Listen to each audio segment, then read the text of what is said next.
কয়েক বছর আগে এক দায়ী ইউরোপে বক্তব্য দিতে যাচ্ছিলেন।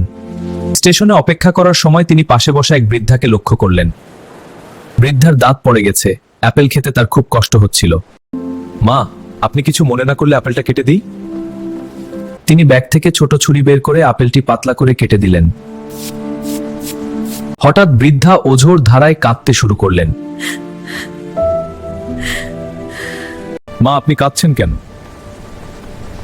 10 বছর ধরে আমি একা, কেউ আমার খোঁজ নেয় না। আজ একজন অপরিচিত মানুষ আমার জন্য এত ভালো আচরণ করলো। এটাই আমাদের ইসলামের শিক্ষা। তিনি বললেন, আমাদের ধর্ম বাবা মায়ের সেবা করতে শিক্ষা দেয়। তোমার ধর্ম কি? ইসলাম। তার আচরণে মুগ্ধ হয়ে বৃদ্ধা সেদিনই ইসলাম গ্রহণ করলেন। রাসূল সাল্লাল্লাহু আলাইহি ওয়াসাল্লাম বলেছেন, তোমার মাধ্যমে কেউ হেদায়েত পেলে তা লাল উটের চেয়েও মূল্যবান।